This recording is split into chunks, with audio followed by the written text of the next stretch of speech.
అందరికి వందనాలండి.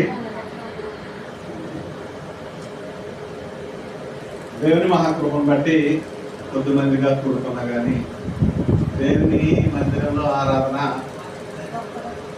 ఆగిపోకూడదు. అది ఆగిపోయిన రోజు, అది జరపలేకపోయిన రోజు మనం ఫెయిల్ అన్నమాట.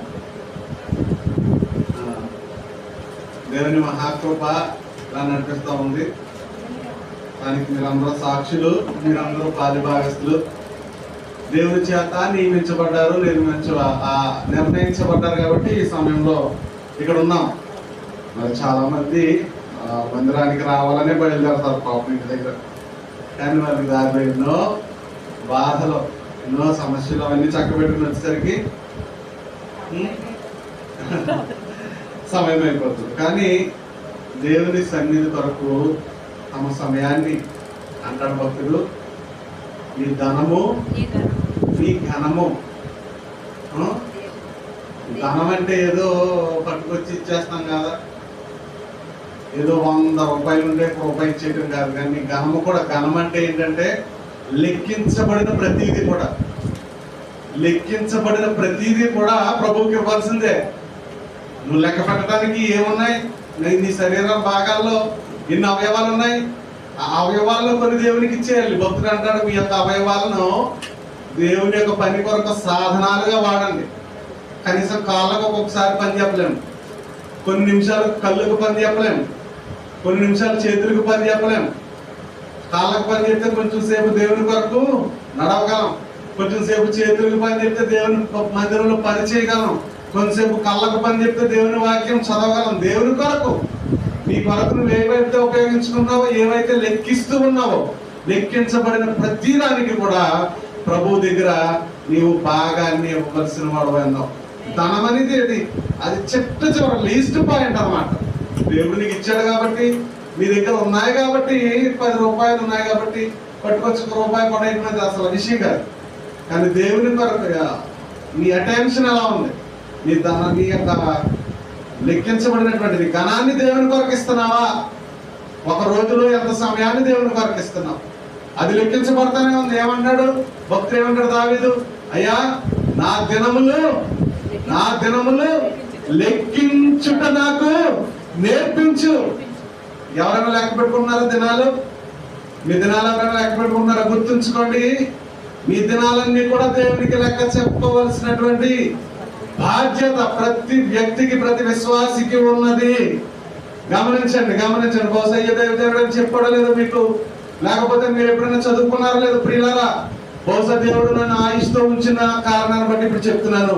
మీ ఆయుష్ కాలంలో ప్రతి నిమిషం కూడా దేవునికి లెక్క చెప్పవలసిందే. పైన మంటల్లో విలవిలాడిపోతూ మాట్లాడుతున్నాడు ఒక ఆయన, అయ్యా వాడిని ఎలా పంపించు, ఆ పేదవాడిని, ఆ యొక్క దౌర్భాగ్యాన్ని ఎలా పంపించు, వాడు తన పిల్లి తన వేలి కొనతో నాకు నీళ్ళేస్తారంటే, నాయన నీవు భూమి మీద, చాలా మంచి మాట మాట్లాడతాడు అబ్రాహాము, నీవు భూమి మీద నివసించినటువంటి నీ దినములన్నీ నీవు సౌఖ్యాన్ని అనుభవించావు. ఏనాడు కూడా దేవుని గురించినటువంటి ఆలోచన నీకు రాలేదు. కానీ వాక్యంలో కలకుండా భారంతో చెప్తున్నాను ప్రియులారి మాట. Motivation is very important. యుద్ధానికి వెళ్ళే ముందు వార్మప్ ఎక్సర్సైజులు చేస్తారు కదా, క్రికెట్ ఆడే వాళ్ళు ముందు వాళ్ళు సాగదీసుకుంటారు కదా, ఇలాగ వార్మప్ అనేది ప్రతి విశ్వాసకి అవసరం. వాడిని పంపించు, తన వేలి కొన ముంచి నా నోట్లో వేస్తారని, నీవు భూమి మీద ఉన్నాను నాళ్ళు నీకు కావాల్సింది తిన్నావు, త్రాగావు కదా, ఇప్పుడు అనుభవించు. ఏనాడు కూడా దేవుని కొరకు నీ సమయాన్ని ఇవ్వలేదు. We don't want to waste our time for you. నీ కోసం మేము మా సమయాన్ని వ్యర్థం చేసుకోమని అబ్రాహాము చెప్తారు. దినములు లెక్కించుట నాకు దినాలు లెక్కించుకోండి. ఎన్ని దినాలు దేవుడు మీకు ఇస్తున్నాడు, దినములో ఎన్ని గంటలు దేవుడు మీకు ఇస్తున్నాడు, ఆ గంటల్లో మీరు తిరిగి ఎన్ని ఇస్తున్నారు ఆయనకి? ఏమి ఇస్తున్నాం ప్రభుకి అనుకుంటాం. మనం నెలకి ఒక 5 దినాలు, ఒక 10 దినాలు, ఒక 50 దినాలు కాడికి ఇచ్చేసి చాలా గొప్ప పని చేసేసాను భూమి మీద ఉన్న వాళ్ళకంటే, నేను ఒక్కనే కదా అంత కానుక ఇవ్వగలిగాను అంటూ అనుకుంటా ఉంటాం. నీ కానుక కదా నచ్చాల్సింది, నువ్వు నచ్చాలి మొదటి దేవునికి. ఆ రోజు ఆ పేద నేను పేదరాలు అన్నాం, ఆ ధనికురాలు దేవునికి నచ్చింది. ఆ రోజు 2 కాసులు ఇచ్చింది, అమ్ముకున్నాయని ఇచ్చేసింది అంతే. దేవుని కోసం ఇచ్చేయడం నేర్చుకోవాలా. ఏమి ఇచ్చేయండి అంటే డబ్బులు మనం మాట్లాడడం రాదు. దేవునికి స్తోత్రం. ఇచ్చేయటం నేర్చుకోవాలి. దేవుని కొరకు నువ్వు ఏమి ఇచ్చేయగలుగుతున్నావు, సమయాన్ని ఇవ్వగలుగుతున్నావు. యాకోబు యోసేపును చూడటానికి ఐగుప్తు దేశానికి వచ్చిన తర్వాత ఫరో అడుగుతాడు. వాక్యం తెలిసిన వాళ్ళంతా చదువుకోండి. ఫరో అడుగుతుంటాడు, అయ్యా నువ్వు ఎన్ని సంవత్సరాలు బ్రతికావు, నీ వయసు ఎంత అంటే, నేను జీవించిన దినములు కొంచెముగాను, నేను బ్రతికిన దినములు వేదనకరంగా ఉన్నాయంట. జీవించడం అంటే ప్రొద్దున భోజనం చేసి సాయంత్రం భోజనం చేసి చక్క పడుకుని లేచేయడం కాదు. జీవించడం అంటే దేవునిలో జీవించాలి, దేవుని కొరకు జీవించాలి. ప్రతి విశ్వాసి మొట్టమొదటి విశ్వాస జీవితం ప్రారంభించినప్పుడు ఈ ప్రమాణం చేసే వస్తుంది. ప్రమాణం చేసిన తర్వాత లోపలికి వచ్చిన తర్వాత ప్రమాణాలను వచ్చిపోతుంటారు. రాజకీయ నాయకులాగా వారు ఆ యొక్క స్థాయిని చేరుకోవడానికి వాళ్ళు ఎన్ని ప్రమాణాలనే చేస్తారు. ఆ యొక్క కష్టం దాటిపోవడం కోసం ఎన్ని ప్రమాణాలనే చేస్తారు. క్రైస్తవులు కూడా సమస్య దాటిపోయే వరకు ఆ పీక మీదకి వచ్చినటువంటి ఆ యొక్క సమస్య ఏదైతే ఉందో, నాయన ఈ సమస్య దాటిపోతే చూడు, నువ్వు మానవన్న నేను మందిరం మానంటావు.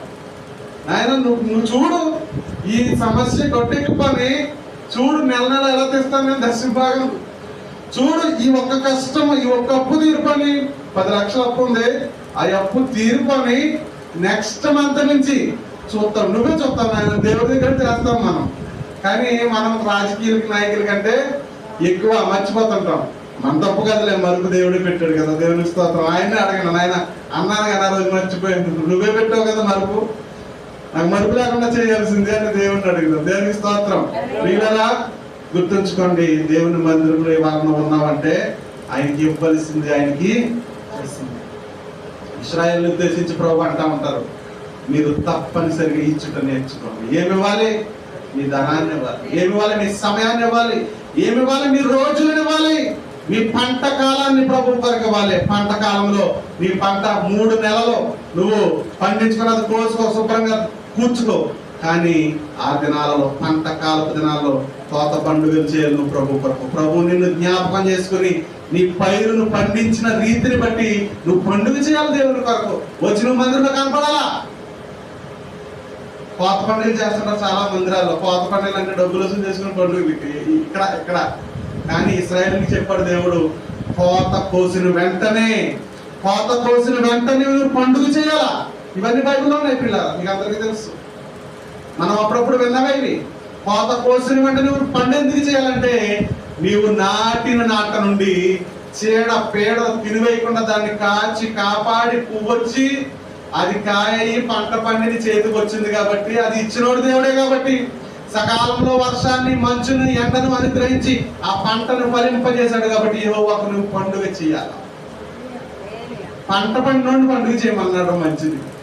మరి నెల మన పంట పండుతుంది, ప్రతి నెల మరి మన జీతం వస్తుంది.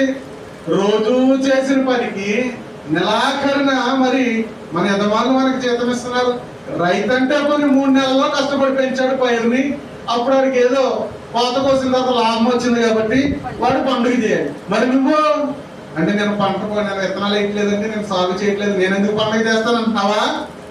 గుర్తుంచుకో, దానికి కూడా లెక్క ఉంది.